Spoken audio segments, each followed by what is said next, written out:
So hi hello ಕನ್ನಡಿಗರೇ, welcome back to our YouTube channel. So ಇವತ್ತು ನಾನು ಎದ್ದಿದ್ದು 10 ಗಂಟೆ ಆಗಿಬಿಟ್ಟಿತ್ತು. ಯಾಕಂದರೆ ನಾನು ನೆನ್ನೆ ನೈಟ್ ಮಲಗಿದ್ದು 1 ಗಂಟೆ ಆಗಿತ್ತು. ಸೊ ಅದಕ್ಕೆ ಲೇಟಾಗಿದೆ. ನಾಷ್ಟ ಟೈಮಿಗೆ ಕರೆಕ್ಟಾಗಿ ನಾನು ಬಂದು ಎಬ್ಬಿಸಿದ್ರು. ಅಷ್ಟೊಂದು ನಾನು ಎದ್ದೇಳೋ ಅಷ್ಟರಲ್ಲಾಗಲೇ ನಮ್ಮ ತಾತ ಅವರು ಕೆಲಸ ಸ್ಟಾರ್ಟ್ ಮಾಡಿಬಿಟ್ಟಿದ್ರು. ಅಂದರೆ ಇವಾಗ ಯಾರೂ ಇಲ್ಲ ಅಲ್ಲಿ, ಅಂದರೆ ಕೆಲಸ ನಾಷ್ಟಕ್ಕೆ ಅಂತ ಕೆಲಸ ನಿಲ್ಲಿಸಿದ್ರು. ನಾನು ನಾಷ್ಟ ಮಾಡೋ ಅಷ್ಟರಲ್ಲಿ ನಮ್ಮ ತಾತ ಅಜ್ಜಿ ನಾಷ್ಟ ಮಾಡಿ ಮುಗಿಸಿದ್ರು. ನಾನು ನನ್ನ ತಮ್ಮ ಬ್ಯಾಲೆನ್ಸ್ ಇದ್ವಿ. ಇಬ್ಬರು ನಾಷ್ಟ ಮಾಡ್ತಾ, ನಮ್ಮ ಅಜ್ಜಿನೂ ಇತ್ತು, ಟಿ ವಿ ನೋಡ್ತಾ ಕೂತಿದ್ವಿ. ಟಿ ವಿ ನೋಡ್ಕೊಂಡು ನಾಷ್ಟ ಮಾಡ್ತಾಯಿದ್ವಿ. ನನ್ನ ನಾಷ್ಟ ಆಯಿತು. ನಿಮ್ಮದು ನಾಷ್ಟ ಆಯಿತಾ? ನನ್ನ ನಾಷ್ಟ ಎಲ್ಲ ಮುಗಿಸ್ಕೊಂಡು ಇವಾಗ ಎಣ್ಣೆ ಹಚ್ಕೊಂಡು ಅಂತ ಬಂದೆ. ತಲೆಗೆ ನೆನ್ನೆ ಸ್ನಾನ ಮಾಡಿದ್ದೆ, ಅದಕ್ಕೆ ಇವಾಗ ಎಣ್ಣೆ ಹಚ್ಚೋಣ ಅಂತ ಬಂದೆ. ಸೊ ನಾನು ಯಾವಾಗಲೂ ಇದೇ ಥರ ಪ್ಲೇಟಿಗೆ ಅಪ್ಲೈ ಮಾಡಿನೇ ಎಣ್ಣೆ ಹಚ್ಚೋದು. ನಾನು ಹಚ್ಚೋಂಥ ಎಣ್ಣೆ ನಮ್ಮ ಊರಲ್ಲೇ ತಯಾರಿ ಮಾಡ್ತಾರೆ. ಇದರಲ್ಲಿ ಯಾವುದೇ ರೀತಿ ಕಲಬೆರಕೆಗಳಿರಲ್ಲ. ಸೊ ಇವಾಗ ಕೂದಲೆಲ್ಲ ನೀಟಾಗಿ ಕೊಡುವಿ ಎಲ್ಲ ನೀಟ್ ಮಾಡಿ ಕೂದಲನ್ನ ಆಮೇಲೆ ಒಂದೊಂದು ಭಾಗನೂ ಮಾಡಿ ಎಣ್ಣೆ ಹಚ್ಚಬೇಕು. ಅದೇ ಥರ ಎಣ್ಣೆ ಹಚ್ಕೊಂಡು ಈಗ ನಾನು ಎಣ್ಣೆ ಅಪ್ಲೈ ಮಾಡ್ತಾಯಿದ್ದೀನಿ. ಆದಷ್ಟು ನಮ್ಮ ತಲೆಗೆ ಎಣ್ಣೆ ಹಚ್ಚೋದ್ರಿಂದ ಕೂದಲು ನೀಟಾಗಿ ಚೆನ್ನಾಗಿ ದಪ್ಪವಾಗಿ ಬೆಳೆಯುತ್ತೆ.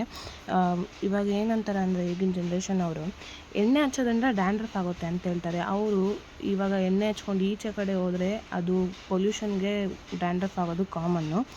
ಬಟ್ ನಾವು ಮನೆಯಲ್ಲಿದ್ದಾಗ ಎಣ್ಣೆ ಹಚ್ಕೊಂಡಿದ್ವಿ ಅಂದರೆ ಅದು ನಮಗೆ ತುಂಬ ಒಳ್ಳೆಯದು. ಕೂದಲು ಕಪ್ಪುಗೆ ದಟ್ಟವಾಗಿ ಬೆಳೆಯುತ್ತೆ. ನಾವು ಚಿಕ್ಕವರಿದ್ದಾಗ ನಮ್ಮ ಅಮ್ಮಂದಿರೆಲ್ಲ ಏನು ಮಾಡ್ತಿದ್ರು ಅಂದರೆ ಸ್ನಾನ ಮಾಡಿದಾಗ ಒಂದೇ ದಿವಸ ನಮಗೆ ಅದೇ ಥರ ಇರೋಕ್ಕೆ ಬಿಡ್ತಾ ಇದ್ದಿದ್ದು. ಬೆಳಗಿನ ಮಾರನೇ ದಿವಸನೇ ಸ್ಕೂಲಿಗೆ ಹೋಗ್ಬೇಕಂದ್ರೆ ಎಣ್ಣೆ ಹಚ್ಬಿಟ್ಟು ನೀಟಾಗಿ ಜಡೆ ಹಾಕಿ ಒಂದು ರಿಬ್ಬನ್ ಹಾಕ್ಬಿಟ್ಟು ಅಥವಾ ಟೇಪ್ ಅಂತ ಹೇಳ್ತಾರಲ್ಲ, ಟೇಪ್ ಹಾಕ್ಬಿಟ್ಟು ಮೇಲೆ ಜಡೆ ಕಟ್ಟಿ ಕಳಿಸ್ತಾ ಇದ್ರು. ಅವಾಗಂತೂ ಏರು ಎಷ್ಟು ಚೆಂದ ಬೆಳೀತಾ ಇತ್ತು ಅಂದರೆ, ಇವಾಗ ಏರು ನಾನು ಹೋಲಿಸ್ಕೊಂಡ್ರೆ ಅದು ತುಂಬ ತುಂಬ ತುಂಬ ಅಂದರೆ ತುಂಬ ದಪ್ಪ ಇರ್ತಾಯಿತ್ತು. ಆದರೆ ಈಗ ಎಂತೆಂಥದ್ದು ಕಟ್ಟಿಂಗ್ ಬಂದಿದೆ. ವಿ ಶೇಪ್ ಅಂತೆ, ಯು ಶೇಪ್ ಅಂತೆ ಅಂತ ನಾವೇ ನಮ್ಮ ಕೂದಲನ್ನ ತೊಗೊಂಡೋಗಿ ಹಾಳು ಮಾಡ್ಕೋತೀವಿ. ಅಂದರೆ ಕಟ್ಟಿಂಗ್ ಮಾಡಿಸ್ಬಿಡ್ರಿ ಅಂತ ಹೇಳೋಕ್ಕಾಗಲ್ಲ, ಕಟ್ಟಿಂಗ್ ಮಾಡಿಸ್ಬೇಕು. ಅಂದರೆ ಕೆಳಗಡೆ ಸ್ಪ್ಲಿಟ್ ಹೇರ್ಸ್ ಅಂತ ಇರುತ್ತಲ್ಲ, ಅಷ್ಟು ಮಾಡಿಸಿದ್ರೆ ಸಾಕು. ನೀವೇ ನಿಮ್ಮ ಕೂದಲನ್ನ ಹಾಳು ಮಾಡ್ಕೋಬೇಡಿ. ಸೊ ಇವಾಗ ನಾನಿಲ್ಲಿ ಎಣ್ಣೆ ಹಚ್ಬಿಟ್ಟು ತಲೆಗೆ ಸ್ವಲ್ಪ ಮಸಾಜ್ ಮಾಡ್ತಾಯಿದ್ದೀನಿ. ಮಸಾಜ್ ಮಾಡಿದ್ರೆ ಸ್ವಲ್ಪ ಬ್ಲಡ್ ಸರ್ಕ್ಯುಲೇಷನ್ ಚೆನ್ನಾಗಾಗುತ್ತೆ. ಸೊ ದಟ್ ಏರ್ ಗ್ರೋತ್ ಸ್ವಲ್ಪ ಚೆನ್ನಾಗಾಗುತ್ತೆ ಅಂತ. ನೀವು ಏನು ಮಾಡ್ತೀರ ಗೊತ್ತಾ, ತಲೆಗೆ ಎಣ್ಣೆ ಹಚ್ಬಿಟ್ಟು ತಲೆಗೆ ಅದೇ ತಕ್ಷಣವೇ ಬಾಚಣಿಗೆ ಹಾಕ್ಬೇಡ್ರಿ. ಸೊ ದಟ್ ಎಣ್ಣೆ ತಲೆಗೆ ಇಳಿಯಲ್ಲ. ಸ್ವಲ್ಪ ಹೊತ್ತು ಕೂದಲನ್ನ ಕಟ್ಬಿಟ್ಟು ಒಂದು 10 to 15 ಮಿನಿಟ್ಸ್ ಹಂಗೆ ಬಿಟ್ಟಿರಿ. ಸೊ ಎಣ್ಣೆ ಅಪ್ಲೈ ಮಾಡಿದ್ದಾಯಿತು. ಎಣ್ಣೆ ಅಪ್ಲೈ ಮಾಡಿದ್ಮೇಲೆ ಅಜ್ಜಿ ಸ್ವಲ್ಪ ಜಗಳಾಡ್ಕೊಂಡಿತ್ತು. ತಾತನ ಹತ್ರ ಬೇಜಾರಾಗಿತ್ತು. ಅಜ್ಜಿ ಬೇಜಾರಾಗಿದ್ದರೆ ನನಗೂ ನನ್ನ ತಮ್ಮಂಗೂ ಸಹಿಸೋಕ್ಕಾಗಲ್ಲ. ನಾನು ನನ್ನ ತಮ್ಮ ತುಂಬ ಕಾಮಿಡಿ ಮಾಡಿ ನಗ್ಸೋಕ್ಕೆ ಟ್ರೈ ಮಾಡಿದ್ವಿ, ಆದರೆ ನಮ್ಮ ಅಜ್ಜಿ ನಗಲೇ ಎಲ್ಲ ಅಳ್ತಾನೇ ಇತ್ತು.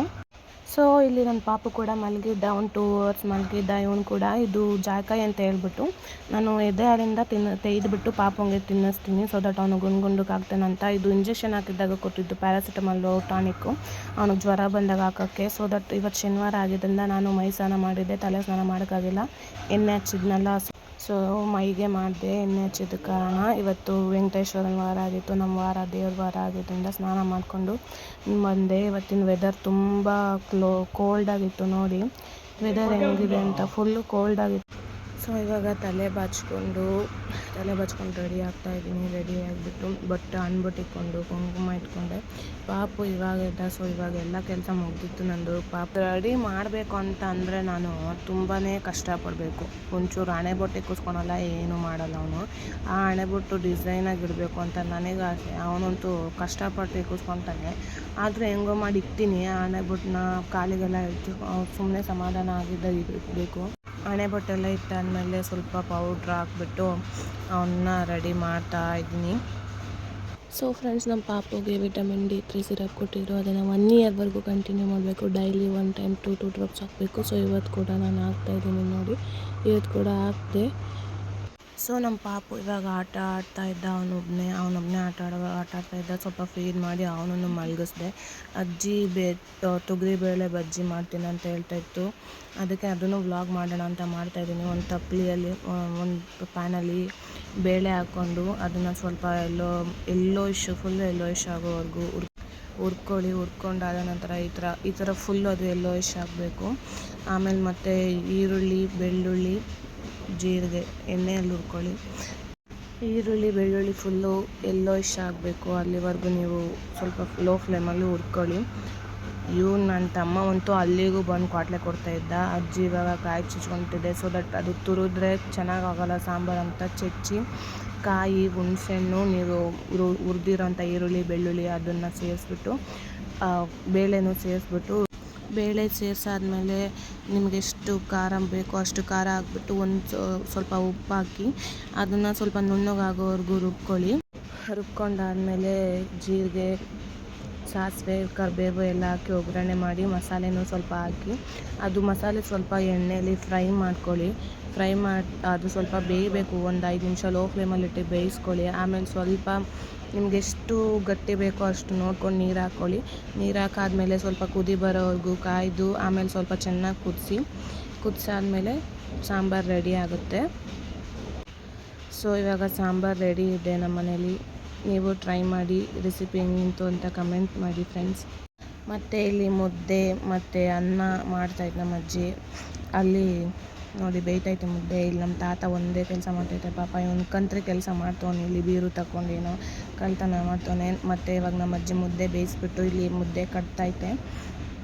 ಸೊ ಅಡುಗೆ ಎಲ್ಲ ರೆಡಿ ಆಯಿತು. ನಮ್ಮ ಅಜ್ಜಿ ಊಟ ಮಾಡು ಬಾ ನೀನು ಬಿಸಿ ಬಿಸಿ ಇದ್ದಾಗ ಅಂತ ಹೇಳ್ತು. ಯಾಕೆ ಬಿಸಿ ಬಿಸಿ ಇದ್ದಾಗ ಊಟ ಮಾಡಬೇಕು ಅಂದರೆ ನಾನು ಬಾಣ್ತಿ ಆಗಿರೋದ್ರಿಂದ ಸ್ವಲ್ಪ ಬಿಸಿ ಬಿಸಿ ಇರೋದನ್ನೇ ಊಟ ಮಾಡಬೇಕು. ಸೊ ನಾನು ಊಟ ಎಲ್ಲ ಮಾಡಿ ಮುಗಿಸ್ದೆ.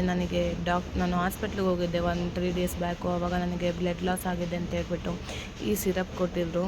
ಆ ಸಿರಪ್ಪು ಒಂಥರ ಇದೆ, ಆದರೂ ಹೆಂಗೋ ಮಾಡಿ ಕುಡಿದೆ. ಆ ಸಿರಪ್ ಕುಡಿದ್ಬಿಟ್ಟು ಸ್ವಲ್ಪ ಹಂಗೆ ಅದು ವೇಸ್ಟ್ ಆಗಬಾರ್ದಲ್ವ, ಅದು ಇದರಲ್ಲೂ ಸಿರಪ್ ಇರುತ್ತೆ, ಅದಕ್ಕೂ ನೀರು ಹಾಕೊಂಡು ಕುಡಿದ್ಬಿಟ್ಟು ಎಲ್ಲ ಆಯಿತು. ಸೊ ಫ್ರೆಂಡ್ಸ್, ಇಷ್ಟೊತ್ತು ನಾನು ನನ್ನ ಪಾಪು ಮಲ್ಕೊಂಡಿದ್ವಿ. ಪಾಪು ಮಲ್ಕೊಂಡಿದ್ಮೇಲೆ ಸ್ವಲ್ಪ ಹೊತ್ತು ಆಟಾಡ್ತಾಯಿದ್ದೆ. ಅಜ್ಜಿ ಆಟಾಡಿಸ್ತಾಯಿತ್ತು.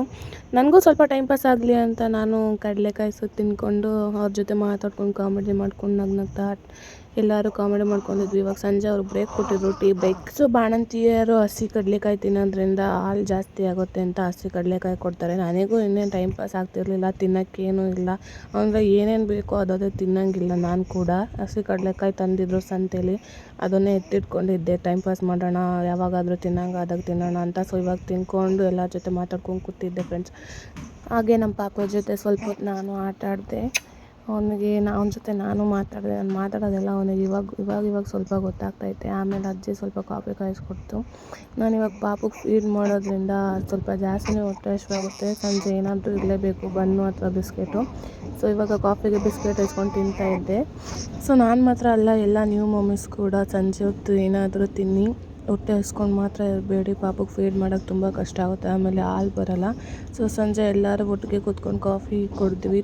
ಸೊ ಫ್ರೆಂಡ್ಸ್, ಈ ವ್ಲಾಗ್ನ ಇಲ್ಲಿಗೆ ಎಂಡ್ ಮಾಡ್ತಾ ಇದ್ದೀನಿ. Thank you for watching my vlog. See in the next video. Bye.